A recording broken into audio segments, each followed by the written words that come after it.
All right. Hello, everyone. Thank you for joining us today. Welcome. My name is Meredith Mann, and I'm the curator of manuscripts and archival collections here at New York Historical. And I'm thrilled to welcome you to Primary Source, a series of free and public programs exploring how the Patricia D. Klingenstein Library at the New York Historical Society supports new research and historical inquiry. For over 200 years, the library has documented our shared history through manuscripts, books, maps, newspapers, photographs, architectural drawings, prints, and more. These primary sources are available to researchers, students, and all those curious about our past and present. And we have some selections from the collections on display for you tonight, over to my right, to complement the evening's program. So be sure to check that out while you're here. But tonight, I am pleased to welcome our guest speaker, Jonathan Lee. Jonathan is an award-winning, internationally best-selling novelist, editor, and TV writer. His novel High Dive was a Best Book of the Year in publications, including the New York Times, The Guardian, The Wall Street Journal, The Washington Post, and the San Francisco Chronicle. His moving and complex portraits of inner life have invited comparisons to Dennis Johnson and John Williams, not too shabby. And his latest novel, The Great Mistake, focuses on New York City civic leader Andrew Haswell Green, observing what Jonathan describes as the private moments history so rarely records to reconstruct and reimagine his life. Jonathan is joined by my colleague Valerie Paley. Valerie is Senior Vice President and the Sue Ann Weinberg Director of the Patricia D. Klingenstein Library. Formerly New York Historical's Chief Historian, she is the founding director of its Center for Women's History, the first such center in the United States within the walls of a major museum. She also was responsible for developing New York Historical's joint MA program in museum studies with the CUNY School of Professional Studies, which launched in fall 2019. Please join me in welcoming Jonathan and Valerie. Thank you, Meredith, and thank you so much for spearheading this wonderful primary source series of public programs that showcase our extraordinary holdings in the Patricia D. Klingenstein Library. So often, people don't realize that the museum is also a museum and library, New York Historical, and what goes on behind these closed doors seems somewhat... Oh, I'm sorry. Okay, we better? Okay. Anyway, much research is done here, and we are thrilled to, in fact, have on display over here some of the materials that our author tonight consulted that were written and refer to Andrew Haswell Green, who is known as the father of Greater New York, but he is so often forgotten in history. So tell us, who was Andrew Haswell Green? Is the volume okay for everyone? Well, I came across Andrew Haswell Green's name for the first time in 2012. And I just moved to New York from London. And I was walking in Central Park. I didn't have kids then. I had a little bit more time on my hands, probably, than I do now. And I came across this area of Central Park that I hadn't hung out in very often before, that kind of overlooks Fort Fish, and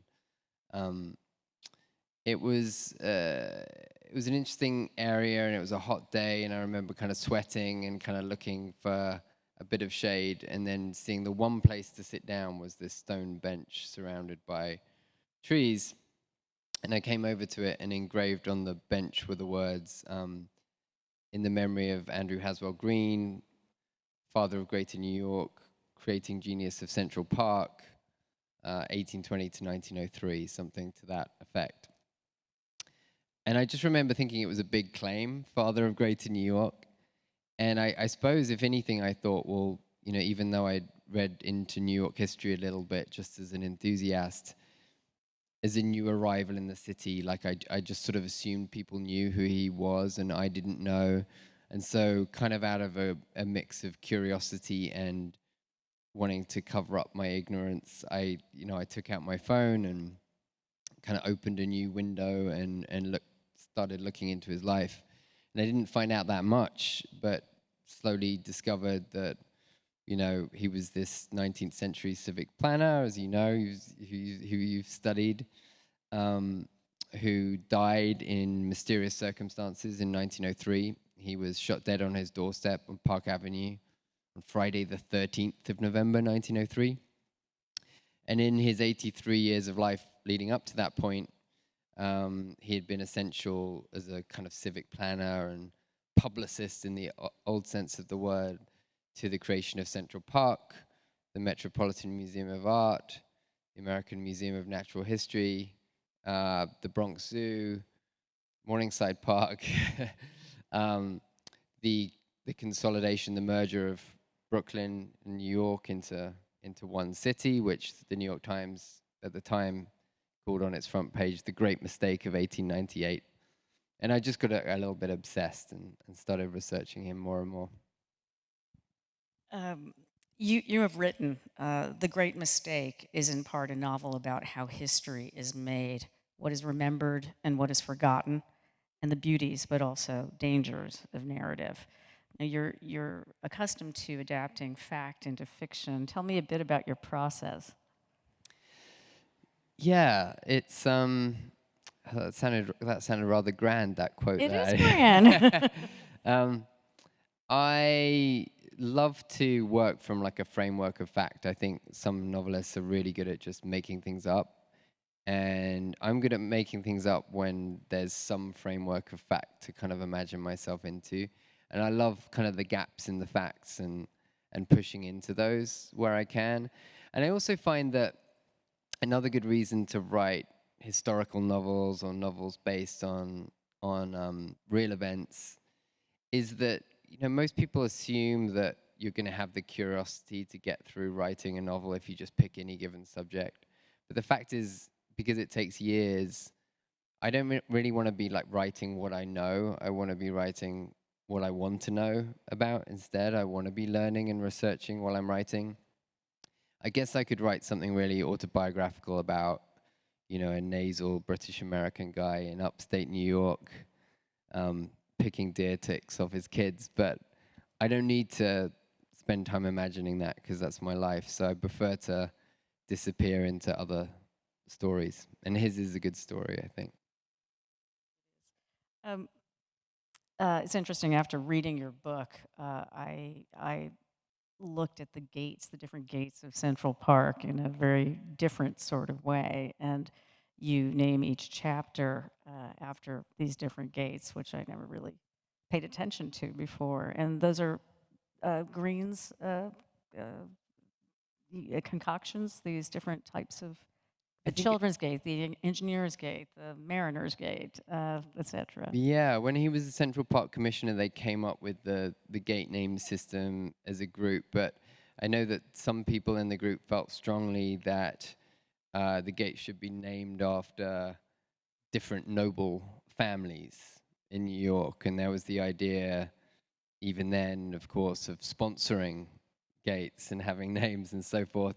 And I sort of liked that in the minutes of some of these meetings, he seemed to be one of the people championing the idea that the gates of a public space like Central Park, which he described as being the lungs of the city or being able to fulfill that role, could be named after different types of working people, tradespeople, ordinary citizens in New York, all the people who he hoped would pass through its gates and through the space of New York. And of course, that was exactly what was lacking from New York when he moved there, aged 15. You know, he came from Worcester, Massachusetts. He worked as an apprentice boy in a general store owned by a man called Mr. Hinsdale.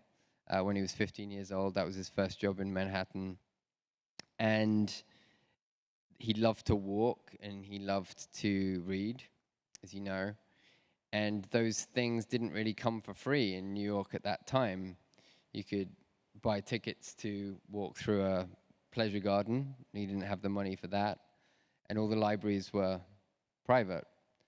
And of course, it was only when his great friend Samuel Tilden died that, you know, Green, as one of the executors of the will, helped found the New York Public Library, which was a nice twist.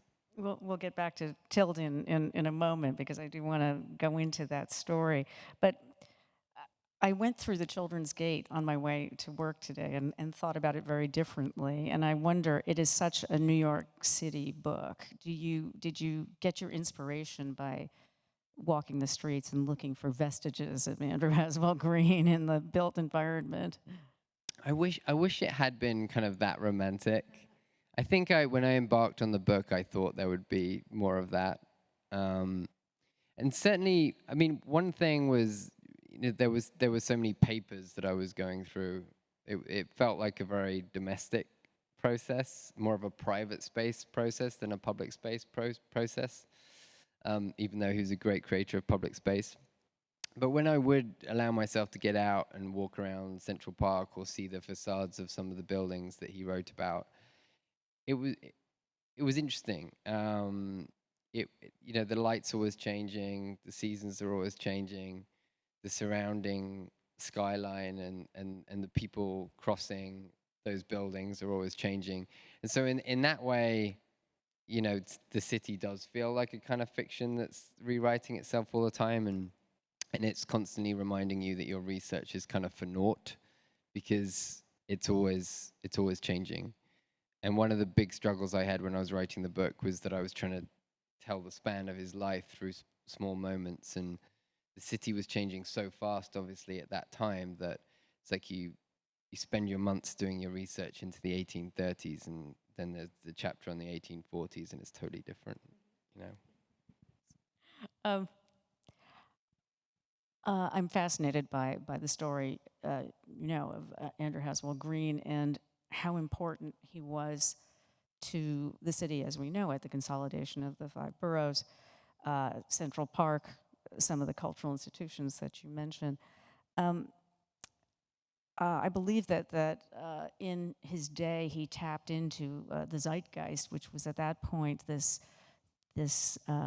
combination, the interaction between private and public spaces and sponsorship, public funds, private funds that were helping to build the cultural infrastructure, for example. And this book is very much a meditation on private and public, not only in in the grand political scheme, but in a very personal way. You want to talk a bit about the private man, Green, but also his very public life. Yeah, I suppose as a writer, as you know, you're sort of always looking for little tensions and ironies and conflicts, and the fact that he was such an intensely private man but devoted his life to public space seemed really interesting to me. And I suppose, there's the sort of more salacious element of like his murder was one of the first things that drew me in, because once I sort of read that he had died, and it's a bit of a spoiler, but in a case of mistaken identity when he was shot on his doorstep at the age of 83, that kind of sparked something in me too, because to die on your own doorstep is right at the intersection of private and public space. He was literally right at this kind of aperture between the two, and he was clearly in his diaries and letters, some of which are on display over there, and which I got to read when I was researching the novel. He was very preoccupied with public perception of himself. At the same time, he was no Robert Moses. He was not a great self-promoter. He just sort of cared about the work, and I think he didn't want to be shamed or for his life to distract perhaps from the work, is what I started to read into some of his diaries and letters. So also in that same vein of public and private, it was, and you touched on this a moment ago, it was very important to him that the public have access to formerly private spaces like libraries, like the Central Park, like museums. And how did you find that fit into his personal narrative, that sort of devotion to the public, not necessarily the famous people, but the people of New York? I mean, yeah, he's certainly, he was ahead of his time in some ways and probably not in others, but um, he was such a believer in public space and in public education and public health. And I think in Central Park, he saw all three kind of coalescing. He saw the opportunity for there to be this huge public space in the city where previously there hadn't been much safe space for people to walk around, certainly not much literally free, ticketless space to walk around. And there could be education programs there, although he started in later life to feel that that was a smear on the purity of the space. And he knew that it was good for people's health as well to be outside, and in those respects he was kind of ahead of his time, I think. And then him being such a private individual, at first that seemed like a real conflict to me. You know, the big public space guy is so private.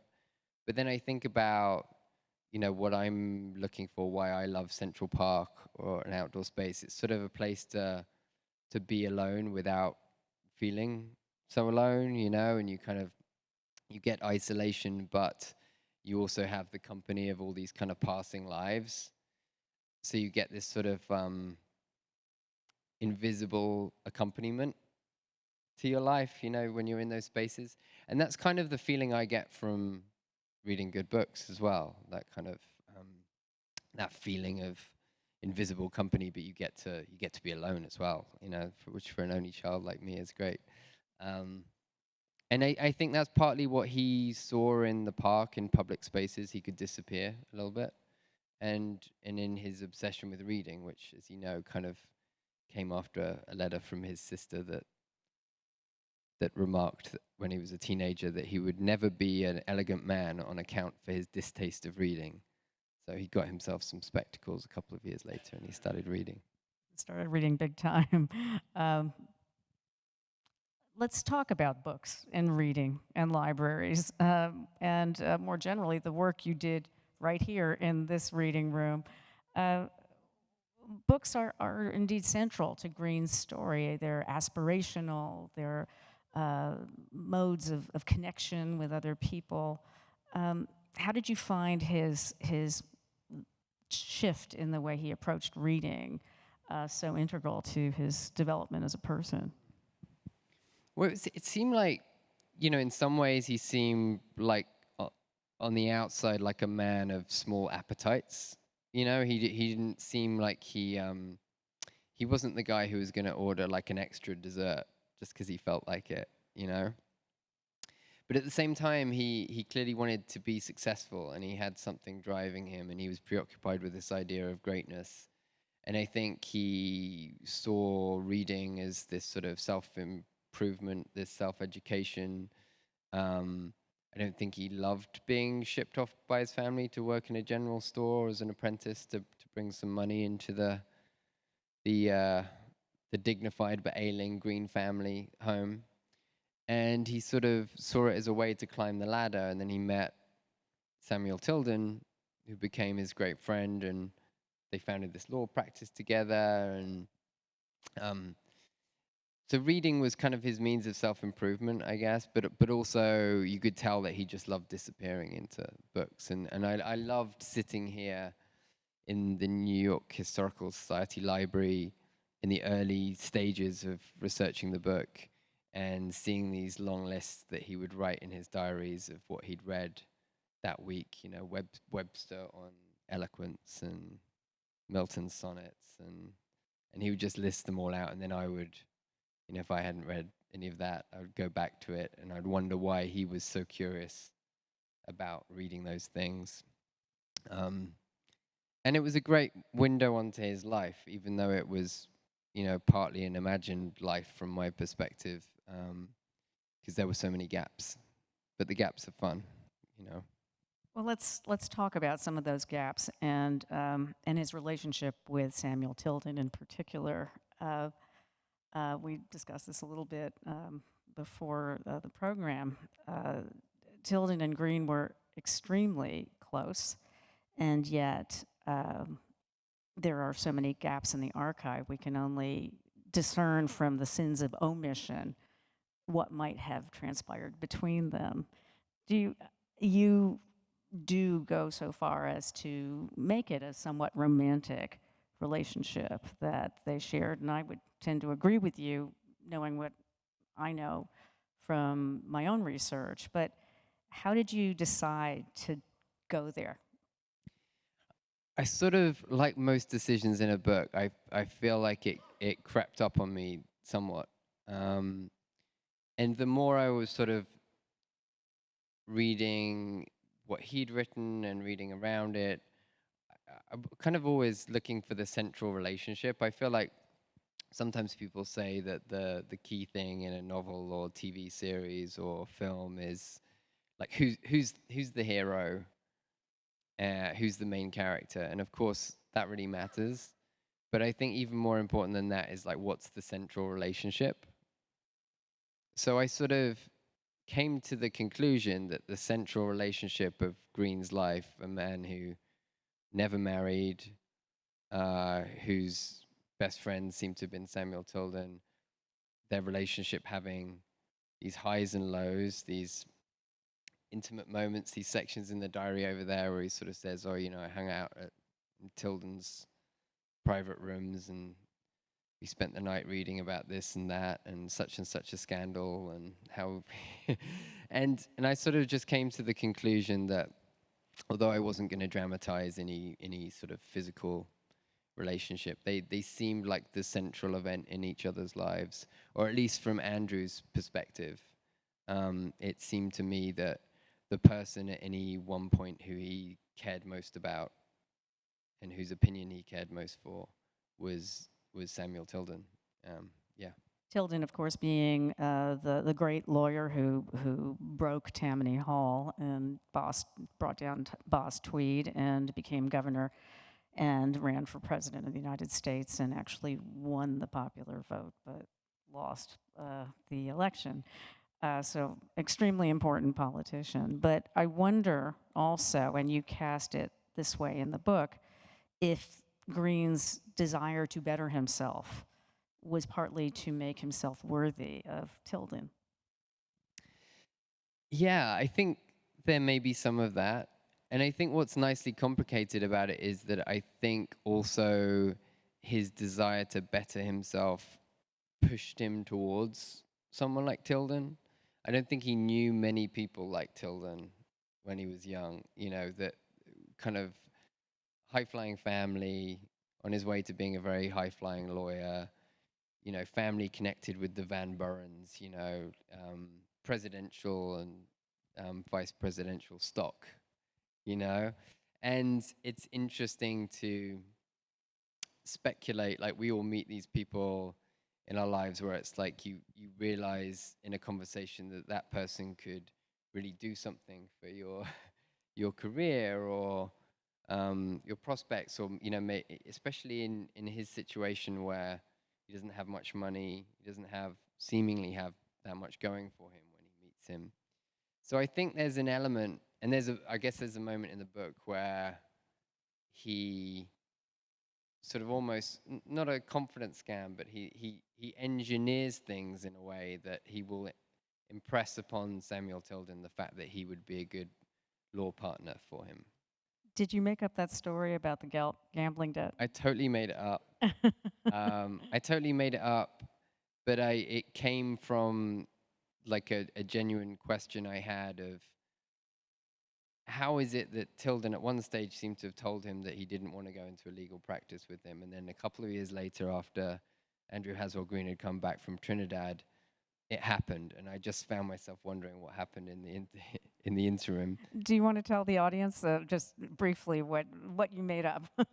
I'm now trying to remember exactly what I made up. You may remember. You've probably read the book more recently than me, but it was to do with a debt that Samuel was chasing up, And he didn't believe he could recover it. So Andrew. a card debt. Yeah, Yeah. that's right. And I think I got that idea from, I would dig around in the newspaper archives, as we discussed, to sort of read what was going on with Andrew Haswell Green's life and Samuel Tilden's life and the creation of Central Park and the New York Public Library and so forth. And sometimes when it was in the New York Times archive, you know, it was very easy to click on the newspaper in which the article appeared about Andrew Haswell Green and just flick through the entire newspaper.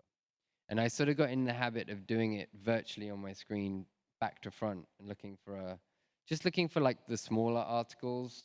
Local color. Yeah, the local color. And the Times was so good at that back then, wasn't it? It was sort of like almost like the New Yorker shouts and murmurs stuff, but in the 19th century in the Times. And there were a couple of like lovely little sketches of New York life, and one of them was about this card debt. And I borrowed it for the book, I guess. And it seemed like a really funny sketch, and then right at the end it mentioned that this guy had gambled his young daughter to another family and lost the game and lost his daughter. And then there's just a full stop. And it seemed like such a intriguing but horrific story. I sort of incorporated it. Well, it's very colorful for sure. Another incident that you depict, and I was wondering if this was true also, was a meeting regarding Central Park at which Tilden and Green are being sort of heckled about the whole idea, and they're trying to figure out what they should call Central Park, and Green gets up the nerve to stand up and say it should be Central. Did that happen? Well, I don't know if he stood up and really campaigned for it to be central, but there are. I was talking to Meredith earlier. Thank you, Meredith, for hosting this event. About the fact that Google Books, which I'm not a great fan of in general, given they just have a history of scanning people's work and just putting it online. But for that kind of 19th century stuff, it was amazing to be able to search through many of the Central Park Commission meeting minutes. And there were minutes of meetings that Green attended where he would sort of say, guys, I really, you know, I'm still passionate about the park. I'm just not sure we've come up with the right name. Like calling it the Middle Park makes us feel like think of guts and stuff. Like we should be able to come up with something better. And then, you know, a couple of weeks later, it's the Central Park suddenly that they're referring to. So I loved that it was once maybe going to be called the Middle Park. There are behind every great idea, there are some bad ones. Yes, indeed. So, just a couple more questions, and then we'll open it up to Q&A.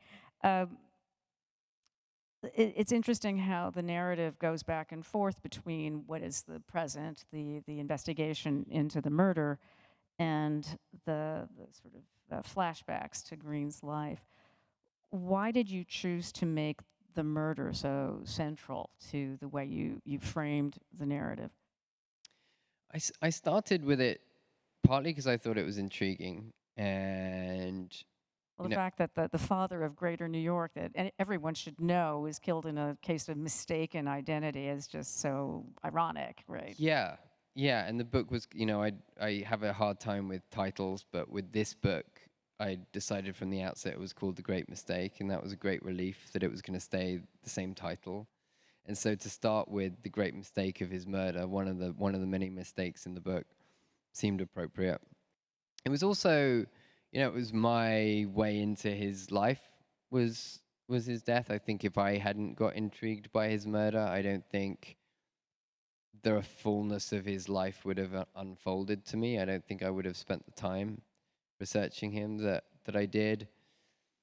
And there was also, you know, there was something intriguing about that rupture between private and public, and just starting with that death and that moment where everyone has a different version of his story, and then moving back and forth between the investigation into his death and my investigation into his life and these moments. And I thought that might be an interesting structure. And there's a like a Virginia Woolf like diary line that someone quoted to me once, and that I stole from them, which was that she wrote, I meant to write about death, but life came breaking in as usual.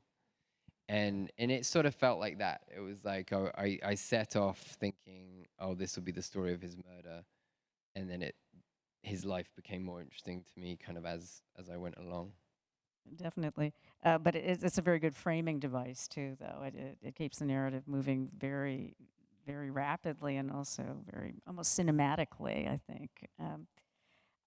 Just one final question, and I think historians and New York City buffs and New York City history buffs have been debating this forever. Why do you suppose Andrew Haswell Green was forgotten?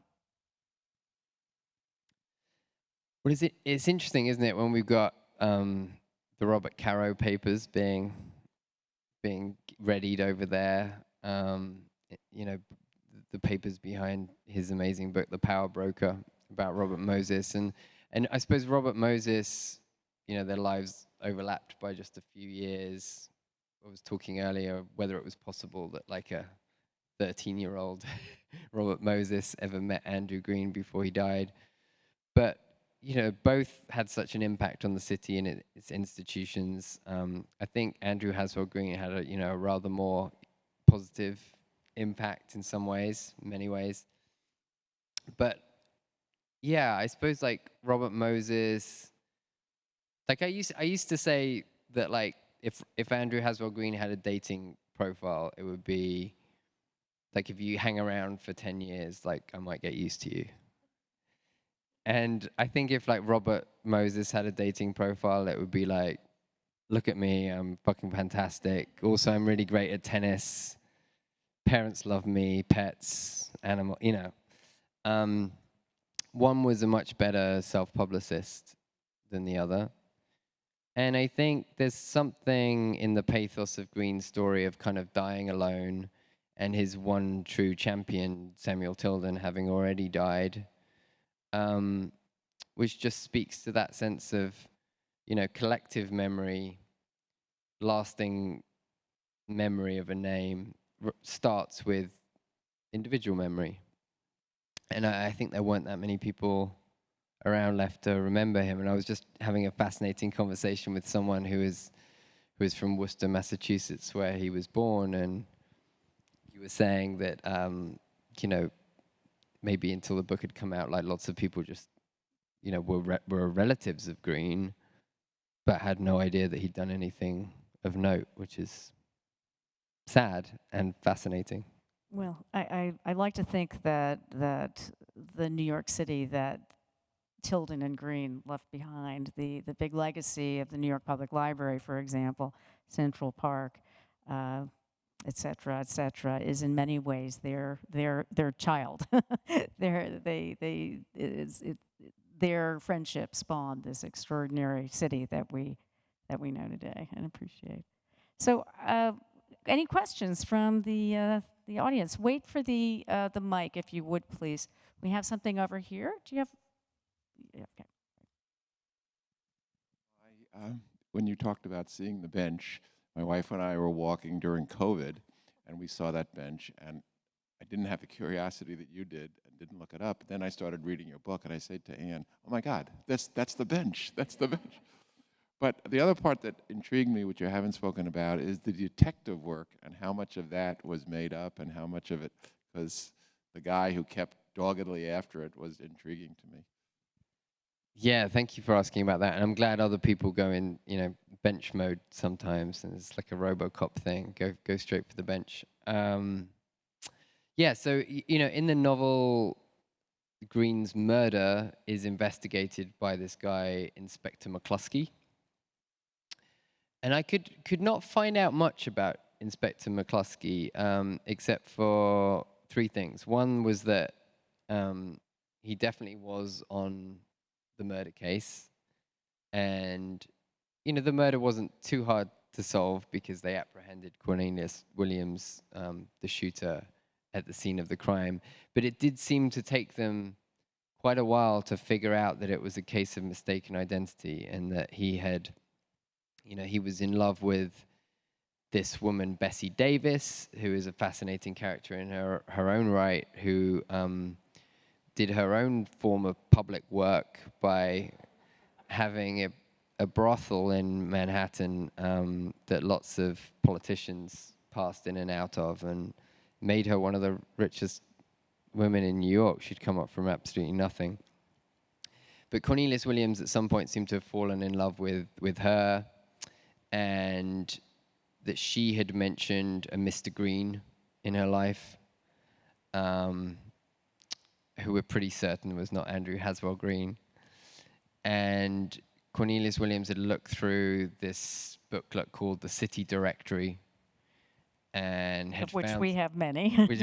yeah, a very early version of that, and found the name Green and saw his address, 91 Park Avenue, and went and shot the wrong person. But Inspector McCluskey had sort of, I knew he'd investigated the crime.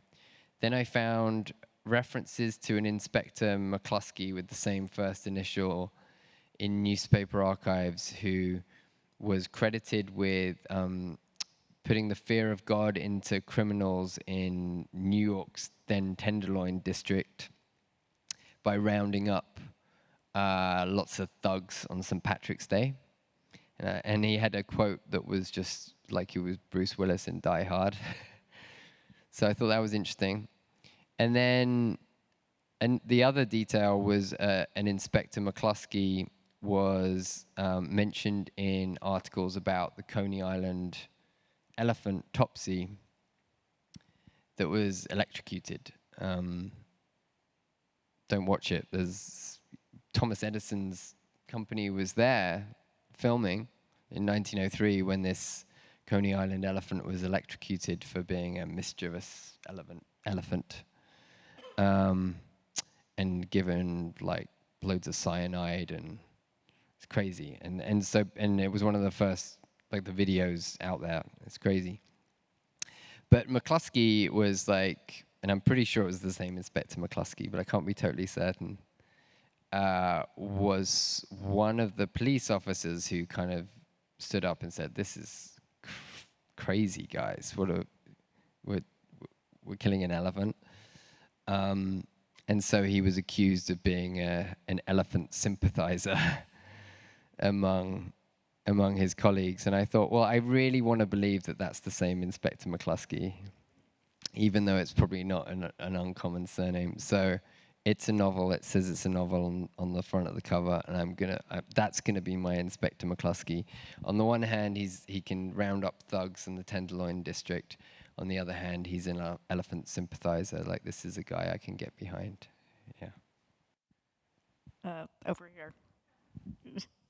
On the other half, I have read a lot of literature, novels of New York, and histories of New York, and serious books about New York. Apart from your book, what's your favorite novel about New York? I love Toni Morrison's jazz. I feel like that's great. It's not as such a novel, but Joseph Mitchell's Up in the Old Hotel, which we're finding out now is sort of more and more fictional than we thought. I love the E.B. White, Here is New York. New York. It's great. And I love that categorization of New Yorkers into the people who were born here, and the people who commute here, and the people who settle here. And he says sort of settlers have the most curiosity, doesn't he? And I think that I felt like, I started this book when I just moved to New York, and I just was really curious about New York history. There is a lot of great literature. What about Colson Whitehead? Yeah, he's a fantastic writer. I need to read his new one. Is his new one set in New York? Yeah. Any other questions? Oh, great. Over here.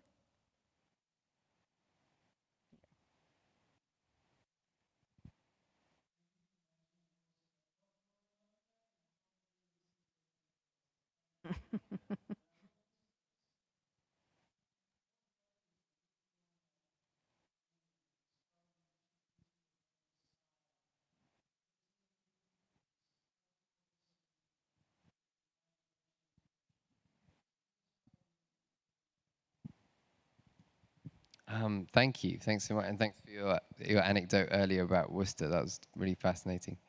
Well, I do remember reading Ragtime for the first time, you know, the Doctorow book, and just thinking, just loving that energy and the beats of the sentences, and that being part of the story, and the playfulness and the energy, and sort of, I think a lot of historical fiction that, you know, I probably read when I was at university or was encouraged to read was like a lot of like fusty characters in costumes, kind of using words like prithee, you know, and, you know, the baddies being marked by their long stained beards and yellowed teeth. And, you know, it was just sort of, but then you kind of come across Doctorow and you're like, oh, you can just completely blow all of that away. And then obviously since then, I feel like the historical novels sort of had a bit of a bad rep until about 20 years ago, maybe. I wrote a piece in the Times about this, but, you know, after Hilary Mantel, I think everyone was just like, oh, you can do a really fresh, present, sort of in the mind of a character, headlong, sort of thrusting kind of contemporary novel, but make history come to life through it. And I remember reading the first line of that first Wolf Hall book, which I think was "So now get up," you know, and you're in the perspective of Thomas Cromwell on the floor as a teenager, as his dad's kicking him, and you can see the the leather of his boot. That was great. And then I suppose lastly, like, I don't know that, I mean, he died recently, but Martin Amis was like one of those writers who, you know, I think he sort of probably got like a bit of a bad rep over the years, maybe. But just the first time I read one of his novels, I remember being at university, I remember sitting in a cafe and reading them for pleasure, and just every sentence, just there was something that made me smile. And I would just sit there like chuckling. And I love that. Last question over here.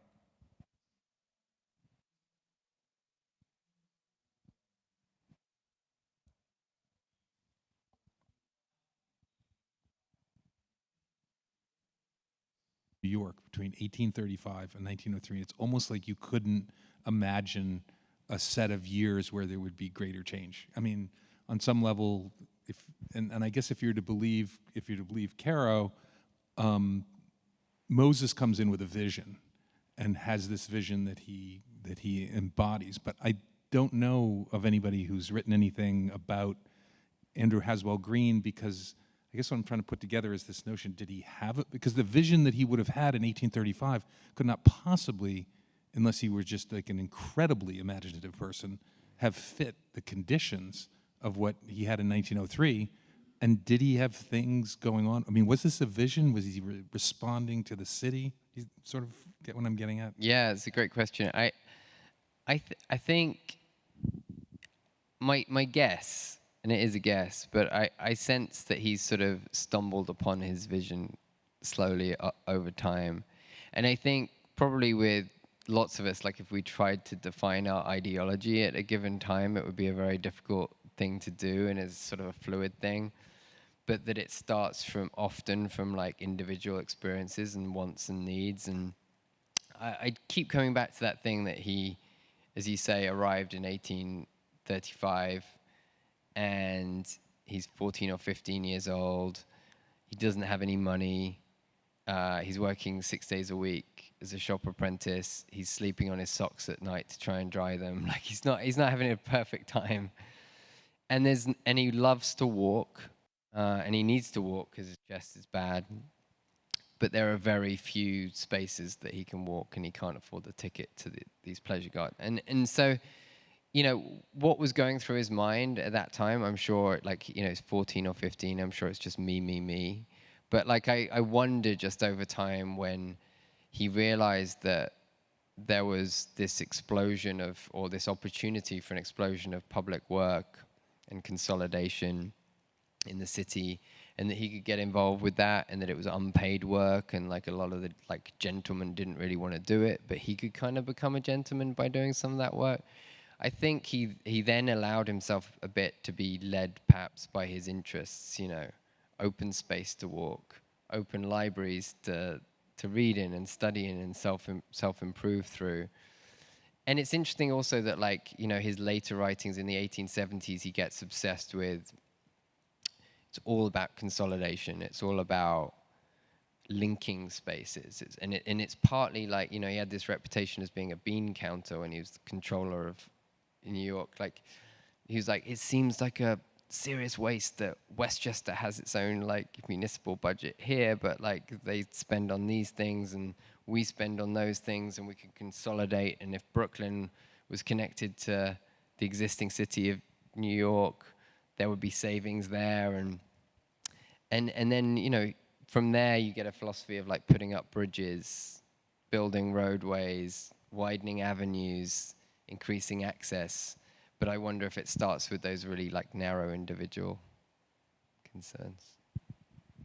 Well, Jonathan Lee, thank you so much for this wonderful talk and this wonderful book, The Great Mistake, which is on sale, signed copies in our store downstairs. And please don't forget to look at some of the documents in Andrew Haswell Green's hand right over here that Jonathan consulted in writing this wonderful Thank you, book. Valerie. Amazing interview. Thanks so much. Thank you so much.